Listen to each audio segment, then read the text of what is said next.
I remember talking to someone, I said, you have to understand the price that you're selling to a distributor because they've got to warehouse it. Right. It's not your typical wholesale price. Right. Really, truly understand that. Right. But you can add another 15% discount on top of that. Yeah. They're going to tell you, I want Yeah. 15% discount, 25% discount for me to buy it. And that's a minimum. 15% is the minimum. Absolutely, absolutely. To get it on the shelf for you. You know, success it's surprising, but success usually puts as much pressure on your margins as it does give you an economy of scale. So this is another thing that all of us that do the pro forma in Excel is such a wonderful tool. You know, you just say, oh yeah, okay. Like, and watch it go Best up. case and worst case and most probable.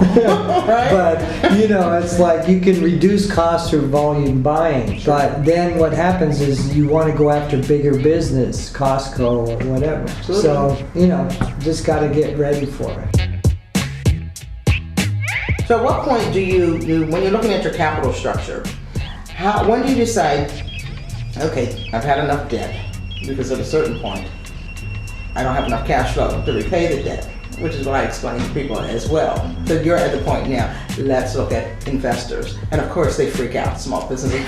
I don't want anybody to own my business. What are you talking about? Yeah, unfortunately been down that road like many times. Yeah. And it's something that never stops, really, you know, because as our businesses grow, they need money. So one way, shape, or form, either you have to have been blessed with such incredible margins that you can self-finance everything. Yes, what business is that we like to know? You should have a That's secret a miracle business. a miracle Right, business. right. Or you have banks, and then you have, equity. Well, we did work with a group called Keiretsu Forum and other angel networks, and those are ways to avoid institutional venture capital too early for companies. So, and there's very interesting websites.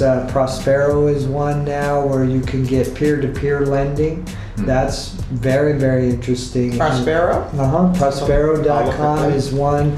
And there's Virgin just opened up. They acquired one, so you can go on to Virgin's website and look up their. I'm just reading about him and what he's doing. Peer-to-peer lending, but social networks and the extended friend and family network is a way to break into that without completely freaking out around the relationship with an institutional investor. So your first time around with Odwalla, I'm sure, did you go for equity, and was that a harder decision because it was your baby and it was the first time? I mean, unfortunately, this is something where the lessons always get learned almost by everybody, no matter what.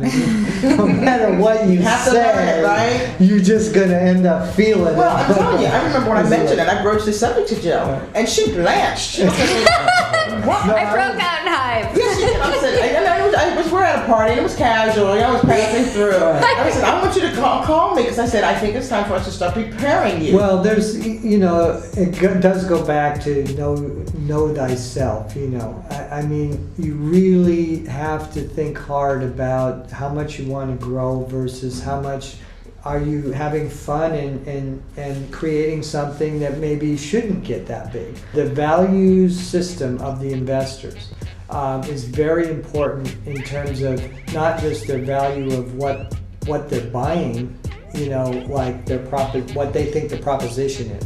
Do they think organic, for example, or fair trade is an important part of the proposition that they're investing in? In which case, then you have what, for lack of a better word, strategic alignment. Yes. Right? Yes. Okay. The other thing, though, is you have to recognize as an entrepreneur that you may not be the best manager, past a certain size of the company. But unfortunately, venture capitalists tend to throw the baby out with the bathwater. Sometimes in their rush to get the entrepreneur out of the way from being, a difficult impediment to them doing it. Put the management team in place so we can hurry up and get this business, so we can sell it in 3 years and get repaid.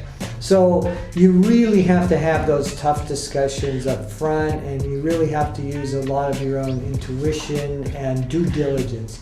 I think that's another thing that entrepreneurs don't do enough of, is check out the history of the investment.